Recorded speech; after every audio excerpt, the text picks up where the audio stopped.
কৃষ্ণ হরি বল সুদীগর ভক্তমণ্ডলী সকল ভক্তবৃন্দের শ্রীরাঙ্গারাত্রির চরণে আমি একদমের শত কোটি দণ্ডবোধ প্রণাম ভক্তি গ্রহণ করবেন। হরে কৃষ্ণ। আজকে আমরা আস্বাদন করব শ্রীমদ্ ভগবদ গীতার পঞ্চম অধ্যায়ে কর্ম সন্ন্যাস যুগ এবং নিষ্কাম কর্মযুগ এবং তা সাধনের উপায় সম্বন্ধে শ্রীমদ্ ভগবদ গীতার পঞ্চম অধ্যায়ের মাধুর্য কথামৃত এবং আমাদের দৈনন্দিন জীবনে ব্যবহারিক প্রয়োগ সম্বন্ধে। হরে কৃষ্ণ। সর্বপ্রথম আমার একটি অনুরোধ, আপনারা সম্পূর্ণ ভিডিওটি শ্রবণ করবেন এবং পরবর্তী কৃষ্ণ সম্বন্ধীয় ভিডিও পেতে চ্যানেলটিকে সাবস্ক্রাইব করুন। হরে কৃষ্ণ।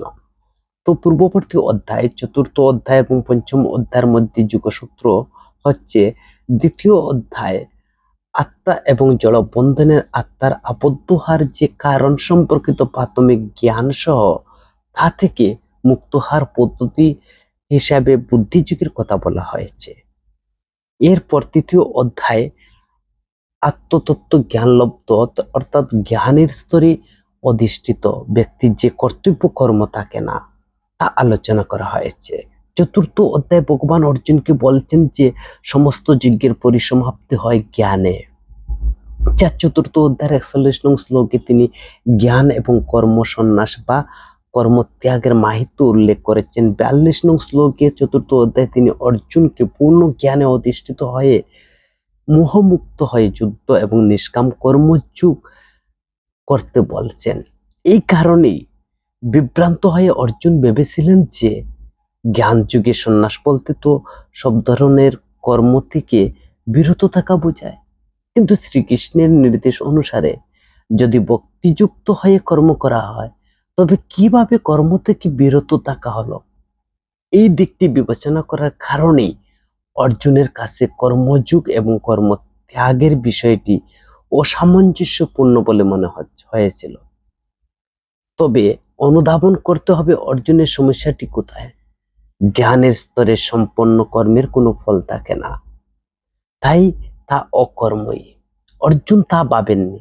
এই জন্য পঞ্চম অধ্যায়ের শুরুতে অর্জুন তিনি অনুরূপভাবে প্রশ্ন করছেন, যা তৃতীয় অধ্যায়ের প্রথম শ্লোকে তিনি প্রশ্ন করেন যে কোনটি শ্রেয়, কর্মযোগ নাকি কর্মত্যাগ। শ্রীকৃষ্ণ এখন অর্জুনের প্রশ্নের উত্তর দানের সাথে সাথে কর্মযোগের মাধ্যমে মুক্তি লাভের পন্থাটি তৃতীয় অধ্যায়ের চেয়ে পঞ্চম অধ্যায়ে তিনি আরো গভীরভাবে ব্যাখ্যা করবেন।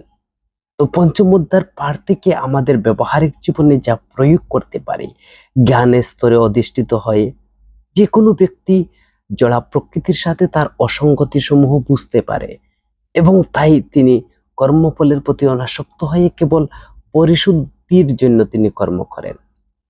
দ্বিতীয়, আমাদের এই অধ্যায় থেকে যে ব্যবহারিক জীবনে যা প্রয়োগ করতে পারি, কেবল পরিশুদ্ধতার জন্যই দেহ মন বুদ্ধি ইন্দ্রিয়ের দ্বারা কর্ম করা উচিত।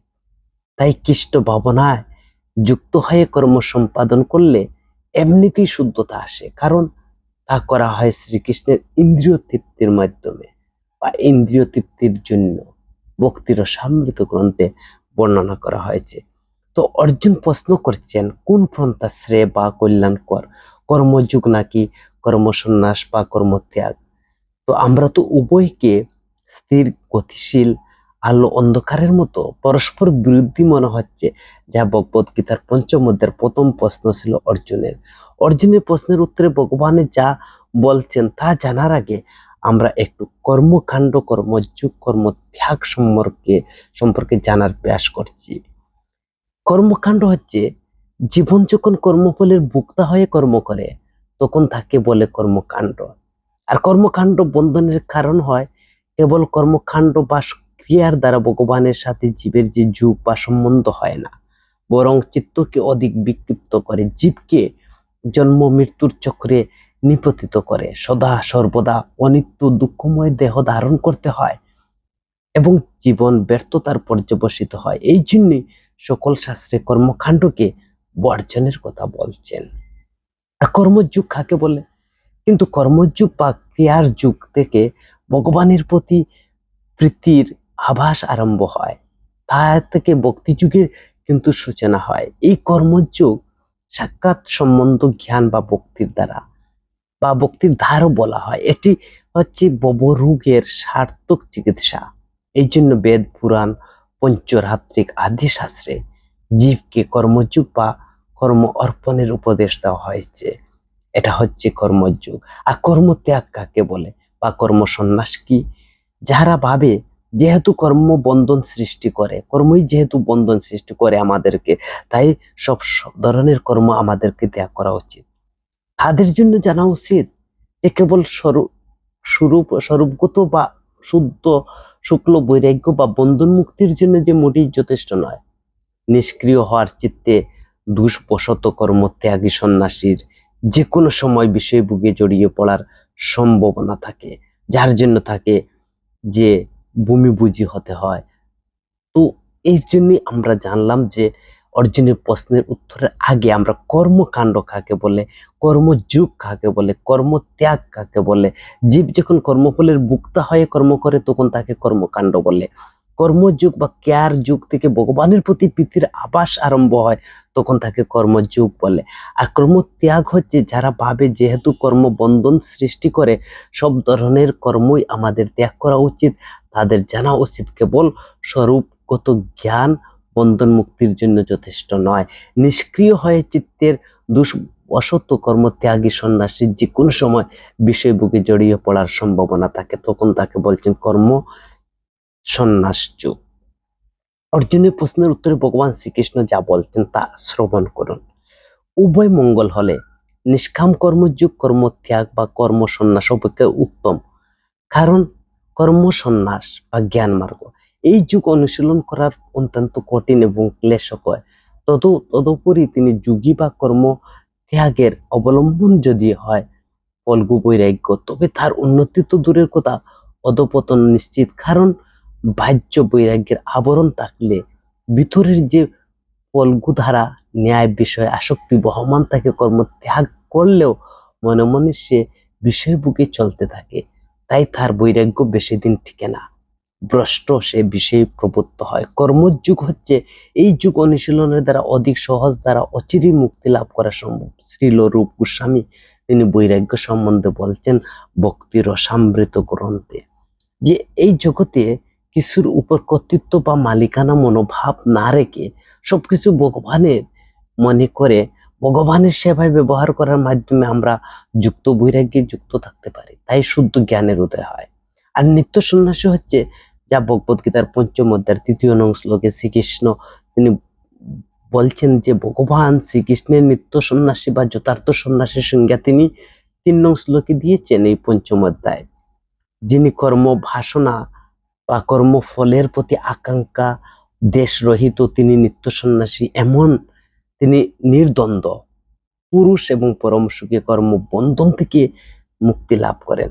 আসল চিত্তশুদ্ধি নিষ্কাম কর্মযোগ নিত্য সন্ন্যাসী বলা হয়। তিনি সদা সর্বদা কৃষ্ণ ভাবনায় যুক্ত থেকে নিষ্ঠার সাথে তিনি ভগবৎ সেবা চালিয়ে যান। তবে এটি থেকে বোঝা যায় খুব গুরুত্বপূর্ণ যে শ্রীকৃষ্ণ কিন্তু পরস্পর ভিন্ন কোনো গন্তব্য যাওয়ার জন্য সন্ন্যাস বা কর্মক্ষেত্রের পরস্পর ভিন্ন পন্থা হিসাবে উপস্থাপন করেননি। তিনি একটি পন্থা দুইটি পরিপূরক দিককে বা দিক দিয়ে সম্পর্কের বর্ণনা করছেন। একটি লক্ষ্য পৌঁছার জন্য একটি সহজ আর অন্যটি কঠিন, উভয় লক্ষ্য কিন্তু এক, ব্রহ্ম পরমাত্মা ভগবানের উপলব্ধি। কর্মযোগীকে আলাদা বলে বর্ণনা করে, কিন্তু উভয় দিক থেকে উভয় অভিন্ন। কারণ ভগবান পঞ্চম অধ্যায়ের 4 নং শ্লোকে বলছেন যে অজ্ঞ ব্যক্তি কেবল সাংখ্য যুগ কর্মযুগ আলাদা বলে মনে করে, পণ্ডিতগণ তা কিন্তু করে না। উপযুক্ত স্তরে উঠে সে সাম্যক্যভাবে জ্ঞান যুগ অবলম্বন করতে থাকলে সে মুখ্য লাভ করে। তবে আমাদের হৃদয় পবিত্র হওয়ার আগে যদি, সে কথার সারমর্ম হচ্ছে বা আমাদের ব্যবহারিক জীবনে আমাদের হৃদয়টাকে যদি, হৃদয় পাত্রকে পবিত্র করার আগে, সেই জন্য তো মহাপ্রভু তিনি গুন্ডিচা মার্জনের ধারা তিনি আমাদের হৃদয় পবিত্র হওয়ার আগে যদি আমরা কর্ম ত্যাগ করি, তবে অপবিত্র হৃদয় আমাদের খারাপ কাজ করার জন্য বাধ্য করবে। ইন্দ্রিয়গুলো কোনো কিছুতেই নিযুক্ত হতে চায়, কিন্তু সাংখ্য বা জ্ঞান যুগের পন্থা ইন্দ্রিয় সক্রিয় নিষিদ্ধ। ইন্দ্রিয়গুলো ভালো কাজে নিযুক্ত না করলে খারাপ কাজ বন্ধ করা খুবই কঠিন। তাই শ্রীকৃষ্ণ ইন্দ্রিয়গুলো সম্পর্কে কোনো না কোনো কর্মে নিযুক্ত রাখার সুপারিশ করছেন, সেখানে নিরাসক্ত হয়ে কর্ম করার, একই সাথে তাদের হৃদয় পবিত্র হয় এবং অধিক সহজ এবং বাস্তবসম্মত বটে। এই জন্য নিষ্কাম কর্মযোগের শ্রেষ্ঠ পন্থা বলে বলা হয়েছে। কর্মত্যাগ এবং কর্মযোগের মধ্যে পার্থক্য সম্বন্ধে আমরা এখন শ্রবণ করব। কর্মত্যাগ, কর্তব্য সম্পাদনের মাধ্যমে আগে পরিশুদ্ধ হওয়া দরকার, সেটা হচ্ছে কর্মত্যাগ। আর শুধু জ্ঞান লাভের মাধ্যমে মুক্তি সম্ভব নয়। অসম্পূর্ণ বৈরাগ্য, মূল বিষ্ণুকে অনুসন্ধান করা, জড়বস্তুর প্রতি বিরক্ত হয়ে তা বিচ্ছিন্ন থাকা, মনোধর্মীয় শুষ্ক জ্ঞান আলোচনার কোনো সুখ নেই। ইন্দ্রিয়গুলো দমন করে ভগবৎ সেবা ও সুখ থেকে বঞ্চিত করা, বহু বহু জন্মে অতিবাহিত হয়। সাংখ্য দর্শনের অধ্যয়ন করা হয়, ইন্দ্রিয়গুলো জোর করে দমন করতে হয়। তো পরিশেষে পরমার্থ পথ থেকে নিচে নেমে সমাজ সেবা বা পর উপকারে আদি পার্থিব কার্যে প্রবৃত্ত করে। আর কর্মযুগ হচ্ছে যে বা ভক্তি যুগ হচ্ছে যে এই পন্থা স্বয়ং পরিশুদ্ধকারী, আত্মজ্ঞানের স্তরে অধিষ্ঠিত হয়, কর্তব্য পালনের মুক্তি নিশ্চিত, পূর্ণযুক্ত বৈরাগ্য, শ্রীকৃষ্ণের জন্য সবকিছু ব্যবহার করা, মূলে জল সিঞ্চন, যাকে বলা হয় যে ভগবৎ সেবা, শ্রীকৃষ্ণের প্রতি আসক্ত হয়ে তার সেবা করা, অপার অপ্রাকৃত সুখ আনন্দ বয়ে নিয়ে আসে। ইন্দ্রিয়গুলো সেবা নিযুক্ত করে সেবা সুখ আনন্দ লাভ করে, অচিরেই পরমেশ্বর ভগবানকে লাভ করা যায়। শ্রীমৎ ভাগবত অধ্যয়ন করা হয়, ইন্দ্রিয়গুলো ভগবানের সেবা নিয়োজিত করা হয়। বেদান্ত সূত্রে স্বতঃস্ফূর্ত স্বাভাবিক ভাষ্য শ্রীমৎ ভাগবত অধ্যয়ন করা, পঞ্চরাত্রিক বিধি অনুসারে বহুবিধ ভগবত সেবায় নিয়োজিত রাখা এবং অন্তে ভগবানের কাছে প্রত্যাবর্তন করা, এই হচ্ছে কর্ম ত্যাগ এবং কর্মযোগের মধ্যে পার্থক্য। এখন আমরা শ্রবণ করব ভগবদ গীতার পঞ্চম অধ্যায়ের 7 থেকে 12 নং শ্লোকে নিষ্কাম কর্মযোগের অনুষ্ঠান বা নিষ্কাম কর্মযোগীর যে লক্ষণ সম্বন্ধে ভগবান সেখানে বলছেন।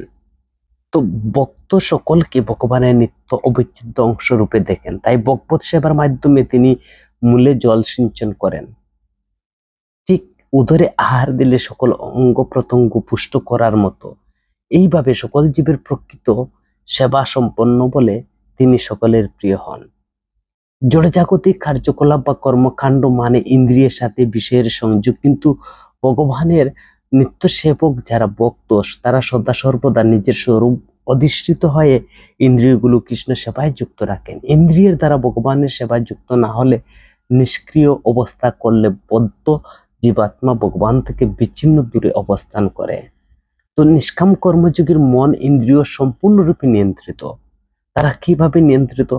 মন ইন্দ্রিয় সমূহ সর্বদা ভগবত সেবায় যুক্ত থাকার চেতনা সদা সর্বদা তারা শুদ্ধ থাকে, আর এই শুদ্ধ চেতনায় তার ইন্দ্রিয়গুলোকে নিয়ন্ত্রণ করে বলে মন সহ ইন্দ্রিয় সদা সর্বদা সে নিয়ন্ত্রিত রাখে। তাই নিষ্কাম কর্মযোগীর যে কৃষ্ণ ভাবনা থেকে বিচ্যুত হওয়ার কোনো সুযোগ থাকে না। নিষ্কাম কর্মযোগী কেবল পরিশুদ্ধতার জন্যই মন বুদ্ধি ইন্দ্রিয়ের সাহায্যে কৃষ্ণ ভাবনায় যুক্ত হয়ে কর্ম সম্পাদন করেন। অর্থাৎ শুদ্ধতা আসে কারণ কর্ম করা হয় কেবল পরম শুদ্ধ পরমেশ্বর ভগবান শ্রীকৃষ্ণের ইন্দ্রিয় তৃপ্তির জন্য। সদাচার দ্বারা পরিশুদ্ধ কর্মকে কিন্তু কৃষ্ণ ভাবনার দ্বারা এমনিতেই সাধিত হয়ে যায়। শ্রীধর স্বামীপাদ তিনি বর্ণনা করছেন যে নিষ্কাম কর্মযোগীর চিত্ত শুদ্ধির নিমিত্ত ফল কামনা রহিত হয়ে দেহ ইন্দ্রিয়ের দ্বারা শ্রবণ কীর্তন স্মরণ আদি কর্ম করেন, এটাই বলছেন কর্ম। তো পঞ্চম অধ্যায়ের 10 নং শ্লোকে সেখানে বলছেন যে তার নিষ্কাম কর্মের ফল কি, ফল সম্পর্কে সেখানে বর্ণনা করছেন। যেমন পাপ স্পর্শ করে না, ঠিক যেমন পদ্ম পাতা জল স্পর্শ করতে পারে না। তো কখন বন্ধনে আবদ্ধ হন না তারা? কারণ মন ইন্দ্রিয় ভোগের জন্য তিনি কর্ম করেন না, কারণ শ্রীকৃষ্ণের শরণাগত হয়ে তিনি কৃষ্ণের ইচ্ছায় কর্ম করেন, তিনি শান্তি লাভ করেন, কারণ কর্মফলের জন্য তার কোনো উদ্বেগ থাকে না। যা 12 নং শ্লোকে বলছেন পঞ্চম অধ্যায়, যেহেতু তিনি কৃষ্ণ ভাবনাময় অর্থাৎ কৃষ্ণের প্রতি তিনি আসক্ত। কিন্তু যারা ইন্দ্রিয় ভোগী তারা সদা সর্বদার ফলের প্রতি আসক্ত থাকায় উদ্বিগ্ন থাকে। তো 11 নং শ্লোকের পরিশেষে তিনি বলছেন যে সবকিছু কৃষ্ণের সেবা ব্যবহার করা উচিত। দেহজাত সন্তান আদি অধিকৃত সব কৃষ্ণ সেবায় ব্যবহার করা উচিত। দেহকেন্দ্রিক মিথ্যা অহংকার ত্যাগ করে নিত্য অবিচ্ছেদ্য অংশরূপে শ্রীকৃষ্ণের সেবক হওয়া, কৃষ্ণ ভাবনায় যুক্ত হওয়া, যা 10 নং শ্লোকে বলছে। সবকিছুর সাথে কৃষ্ণের সম্বন্ধ দেখা, বৈদিক মন্ত্র, ভগবত গীতা, ঈশা উপনিষদ এবং ব্যক্তিতে। কেন? কারণ নিজের দেহ সবকিছুই পরম মালিকই হচ্ছেন যে শ্রীকৃষ্ণ, তাই সবকিছু তার সেবায় ব্যবহার করা উচিত। তো অর্জুনের মতো একজন জিতেন্দ্রীয় ব্যক্তি নিষ্ঠুর আচরণ করে কিভাবে অপরাধ না করে থাকতে পারেন? তিনি পঞ্চম অধ্যায় 7 নং শ্লোকে বলছেন, আত্মা কেবল দেহরূপ পোশাক পরিবর্তনের মতো, যা দ্বিতীয় অধ্যায় বর্ণনা করছেন। অর্জুন হিংস্র আচরণ করবেন না, কৃষ্ণ ভাবনাময় হয়ে নিষ্কাম কর্মযোগীর মতো শ্রীকৃষ্ণের নির্দেশ পালন করবে, তাই কোনো প্রকার তাকে পাপ স্পর্শই করতে পারবে না। উদ্বেগের কারণ পরম সত্য সম্বন্ধে অজ্ঞতা, দ্বন্দ্ব ভাবযুক্ত হয়ে কর্ম করার ফল, যা তাকে জড় জগৎ সম্পূর্ণ মায়া রাজ্য। কিন্তু কৃষ্ণ ভাবনার মধ্যে কোনো দ্বন্দ্ব নেই। শ্রীকৃষ্ণ সর্বমঙ্গলময়, পরম সত্য এবং সকল দ্বন্দ্বের অতীত। এখান থেকে আমাদের শিক্ষা হচ্ছে, কর্ম কারো মুক্তির কারণ হয়, আবার কারো বন্ধনের কারণ হয়। ভগবত অর্পিত চিত্ত যোগী পুরুষের ফলের আশা ত্যাগ করে ভগবানের উদ্দেশ্যে কর্ম করেন, তিনি মুক্তির অধিকারী হন। কিন্তু ভগবানের প্রতি অনর্পিত চিত্ত যোগহীন অভক্তের ফলাকাঙ্ক্ষা অনুসারে কর্ম করে, তাদের কর্মের দ্বারা বন্ধন প্রাপ্ত হয়।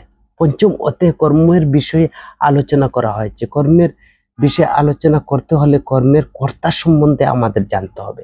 ভগবান শ্রীকৃষ্ণ তিনি 3জন কর্মের কর্তা সম্বন্ধে বলছেন, যা পঞ্চম অধ্যায় 13 থেকে 16 শ্লোকের মধ্যে তিনি 3 প্রকার কর্তার কথা বর্ণনা করছেন।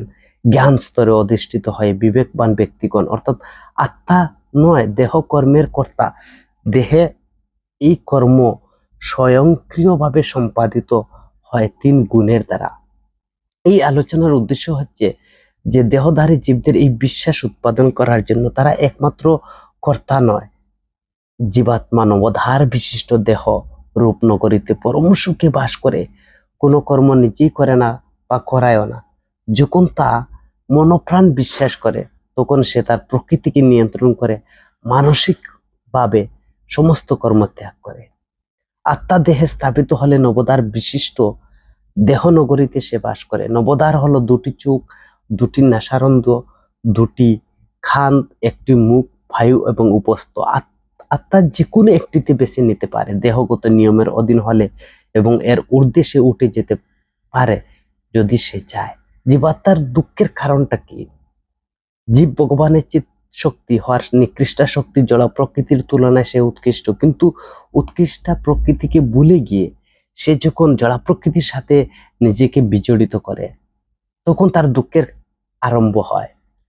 অনাদিকাল থেকে জীব জড় প্রকৃতির সংস্পর্শে থেকে সে দুঃখ ভোগ করতে থাকে। দুঃখের সমাধান হচ্ছে কৃষ্ণ ভাবনার দ্বারা নিজের প্রকৃত স্বরূপ পুনর্জাগরণ ঘটানো, দেহগত বন্ধনের ঊর্ধ্বে ওঠা। এটাই হচ্ছে সমাধান। দেহগত কর্মকাণ্ড থেকে সম্পূর্ণ পৃথক থেকে নিয়ন্ত্রিত জীবনযাপনের ফলে তার চিন্তা চেতনার পরিবর্তন হয়। নবদার বিশিষ্ট দেহ রূপনগরীতে সে তখন সুখে বাস করে। সে তো উপনিষদে বলা হয়েছে, জীব যখন তার অন্তরে অবস্থিত পরমাত্মা রূপী ভগবানের সাথে পরিচিত হয়, তখন দেহে থাকার সত্ত্বেও সে পরমাত্মায় মুক্ত হয়। এই জন্যই কৃষ্ণ ভাবনায় ব্যক্তি জড়দেহের অভ্যন্তরীণ এবং বাহ্য উভয় কর্মকাণ্ডের মুক্ত থাকেন। তো জ্ঞানের স্তরে অধিষ্ঠিত হয় ব্যক্তি কি দর্শন? তাই ভগবান হচ্ছেন চূড়ান্ত কর্তা, তিনি সমস্ত কর্মের মূল কারণ। প্রশ্ন হতে পারে, তাহলে কি জগতে ভালো মন্দ সমস্ত কর্মের জন্য তিনি দায়ী নন, যা পঞ্চম অধ্যায় 15 নং শ্লোকে বর্ণনা করা হয়েছে? তার উত্তর হচ্ছে যে তিনি শুধু অনুমোদন কর্তা, জীব বাসনা পূরণের ইচ্ছায় দ্বারা কর্ম করে সম্পাদন করতে উদ্যোগ গ্রহণ করে। তাই ভালো মন্দ সব কর্মের জন্য জীবই দায়ী। অনুমোদন কর্তা ভগবান সেখানে রয়েছেন, তিনি সাক্ষী রূপে রয়েছে। ভগবান অনুমোদন সাপেক্ষে জীবের বাসনা পূরণ করেন। যেমন ফুলের উপমা দিয়েছেন, পরমাত্মা রূপী ভগবান সদা সর্বদাই জীবের নিকটে থাকেন বলে জীবের সমস্ত বাসনার কথা তিনি জানেন।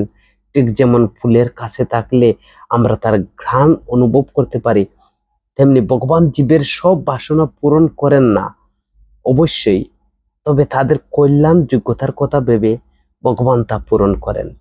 প্রবাদ আছে না, মানুষ চায় এক আর ভগবান করেন আরেক। ভগবানের সবার প্রতি নিরপেক্ষ। ভগবান ক্ষুদ্র স্বাতন্ত্র্য জীবের বাসনা হস্তক্ষেপ করেন না।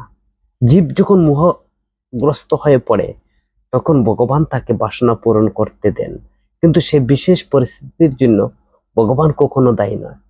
কেন? তাকে পাওয়া বাসনা করে, জীব বাসনা করে, তখন বিশেষভাবে তার যত্ন নেয়, এমনভাবে উৎসাহিত করেন যাতে সে তাকে লাভ করে, চিরন্তন সুখ লাভ করে। তো প্রকৃতির তিন গুণ হচ্ছে প্রভাবকর্তা, আর জীবাত্মা হচ্ছে ফল ভোগকারী কর্তা, আর পরমাত্মা হচ্ছেন অনুমোদন দাতা বা মূল কর্তা। তো প্রকৃতির গুণ হচ্ছে প্রভাবকর্তা, অনিত্য, জীবকে প্রভাবিত করে, নির্দিষ্ট কর্মে প্রবৃত্ত করে। জড় প্রকৃতির সংস্পর্শে এলে জীব এই তিন গুণ দ্বারা আবদ্ধ হয়ে পড়ে। গুণের বন্ধন জীবের স্বভাব নির্ধারণ করে এবং চেতনাহীন জড় বিষয়ে আসক্ত জীবকে প্রভাবিত করে, বিভিন্ন প্রকার কর্মে প্রবৃত্ত করে, হচ্ছে প্রভাবকর্তা। প্রকৃতির যে তিনটা গুণ হচ্ছে প্রভাবকর্তা, আর জীবাত্মা হচ্ছে যে বিষয়ের ভোগের প্রতি ইচ্ছা করে, কর্মফলের জন্য সে দায়ী, সচ্চিদানন্দময়, কিন্তু ভোক্তা অভিমানবশত মায়াগ্রস্ত হয়ে সে দুঃখ ভোগ করে। অনুচেতন সীমিত শক্তি সম্পন্ন, বাসনা করার ক্ষুদ্র স্বাতন্ত্র্য আছে, কিন্তু তা পূরণের জন্য পরমাত্মার উপর সে নির্ভরশীল হতে হয়। তাই জীবাত্মা হচ্ছে ফল ভোগকারী কর্তা, আর পরমাত্মা হচ্ছেন নিত্য, তিনি সুরুদ্ররূপে জীবের বুক বাঞ্ছা পূরণের জন্য সুযোগ দেন।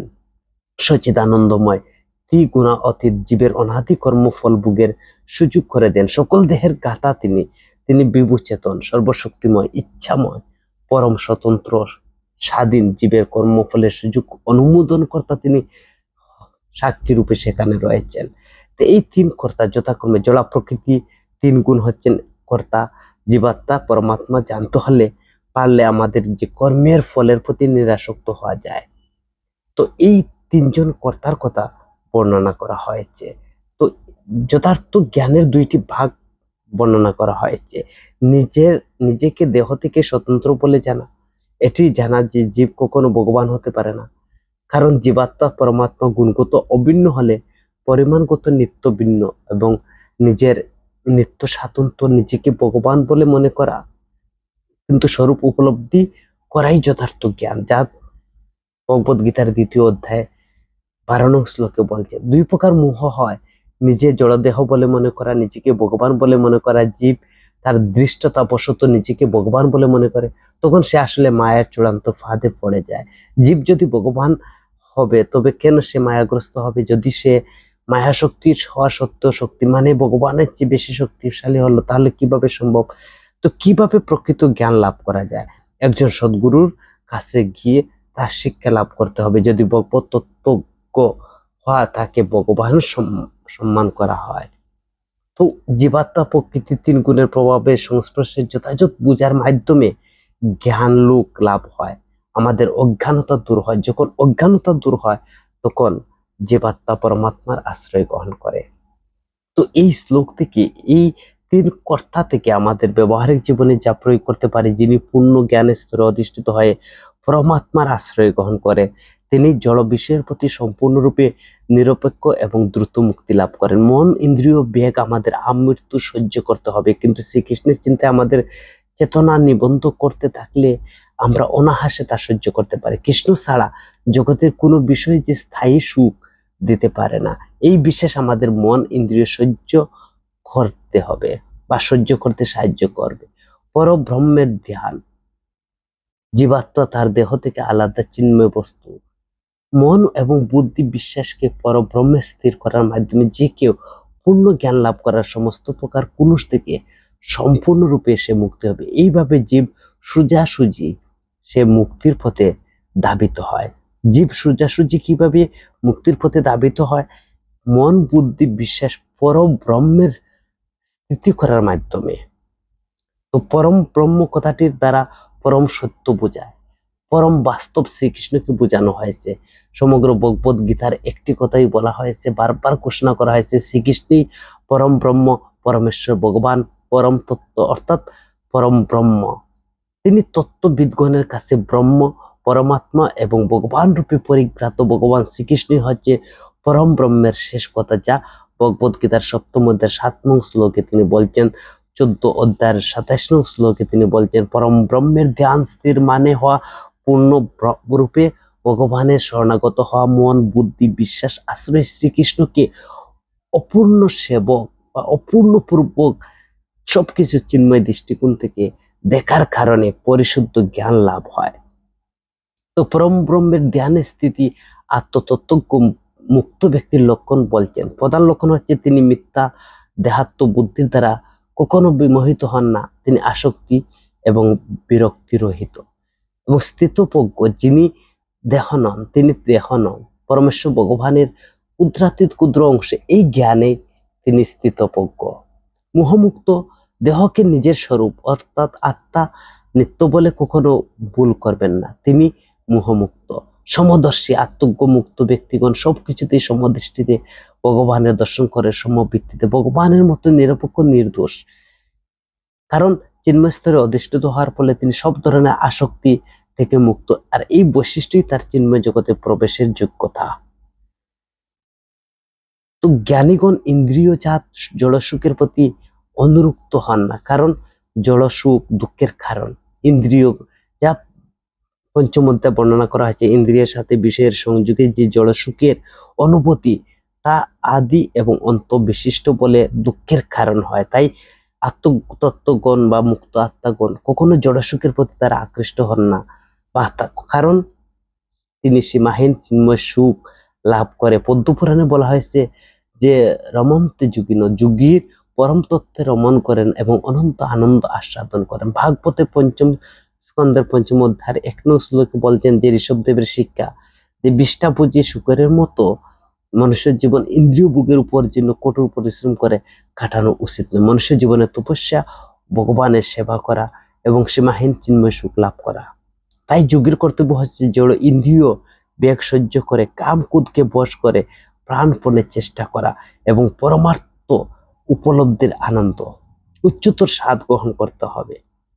তো চিন্ময় সুখ অনুসন্ধানকারী ব্যক্তির সম্পর্কে আরো কিছু কথা বলা হয়েছে, যে তিনি সর্ব উত্তম কল্যাণকর কর্ম করেন, তিনি সন্দেহ যার দ্বন্দ্ব থেকে মুক্ত, আত্মাতে নিমগ্ন থাকেন, সমস্ত ভাব থেকে তিনি ব্রহ্ম নির্মাণ অর্থাৎ ব্রহ্মভূত স্তর লাভ করেন। পরম ভোক্তা, পরম নিয়ন্ত্রক, পরম শুভাকাঙ্ক্ষা শ্রীকৃষ্ণের কথা মানুষকে স্মরণ করিয়ে দেন। তো জড়সুখবাদী বা জড়সুখ হচ্ছে সীমিত, নিকৃষ্ট, পরিমাণে দুঃখ হয়, অনিত্য, আদি অন্ত বিশিষ্ট। জড়বাদীদের কাম্য এদের শান্তি অনিত্য, কিন্তু যারা ব্রহ্মসুখ বা বিবেকবান, তাদের সীমাহীন সুখ এবং তারা অক্ষয়, অপ্রাকৃত, চিন্ময়, সদা সর্বদা আনন্দময়, নিত্য শাশ্বত এবং তারা শান্তি লাভ করেন। পরমাত্মার ধ্যানে স্থিত হওয়ার মাধ্যমে মুক্তি লাভ করে থাকেন। কৃষ্ণ ভাবনায় ভক্ত প্রকৃত মুক্ত। আর কুকর্ম বা মৎস্য দৃষ্টান্ত যে তিনি বর্ণনা করেছেন, যে কুর্ম যেমন ধ্যানের মাধ্যমে তার সন্তানাদির উৎপাদন করে, ডাঙ্গায় ডিম পাড়ে, তার জলের মধ্যে ধ্যান করতে থাকে, মাছ যেমন কেবল দৃষ্টিপাতের দ্বারা তার সন্তান প্রতি পালন করে, তেমনি কৃষ্ণ ভক্ত ভগবত ধাম থেকে অনেক দূরে থাকলেও সদা সর্বদা ভগবানের ধ্যানে কৃষ্ণের তৎপর থাকে। তার এটা হচ্ছে ভগবানের ভগবত ধাম প্রাপ্তর একটি গুণ। তো অষ্টাঙ্গ যোগ সূচনা বলছেন, যা 5ম অধ্যায়ের 27 থেকে 28 নং শ্লোকে সেখানে বর্ণনা করা হয়েছে। মানুষের সাধারণত কর্তব্য সন্ন্যাসকে পারমার্থিক প্রগতি বলে ধরে নেওয়া, মনে করা, কর্মযুগের সাথে তুলনায় নিজে নির্জনে সাধন করা, উন্নত স্তরের ভজন করা। তো কৃষ্ণ ভাবনা সম্বন্ধে যুগের মধ্যে সবচেয়ে সহজ পন্থা হচ্ছে যুক্ত ব্যক্তির সদা সর্বদা ভগবত সেবায় যুক্ত থাকা। অন্য কোথায় যুক্ত হওয়া ঝুঁকি বা ইন্দ্রিয় গুলো নেই।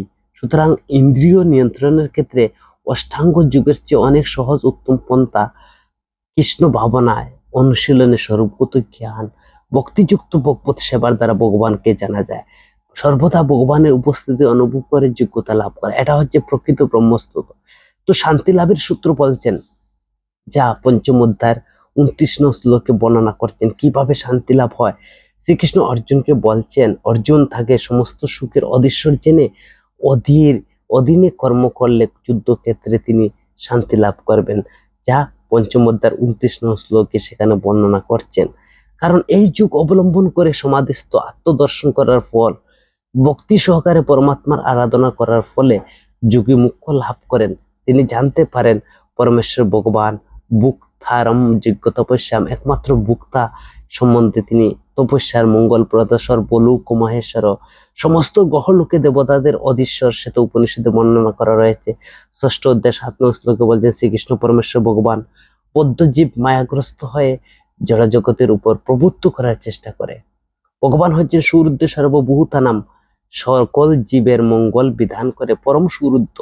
ভয়ের কারণ ভবিষ্যৎ অনিশ্চিত, কিভাবে আসক্তি পূরণ হবে তার আশঙ্কা। যিনি কৃষ্ণ ভাবনায় কৃষ্ণ চিন্তায় যুক্ত থাকেন তিনি ভয়শূন্য, তিনি পরম শান্তি লাভ করতে পারেন, তার কখনো আসক্তি তাকে স্পর্শ করতে পারবে না।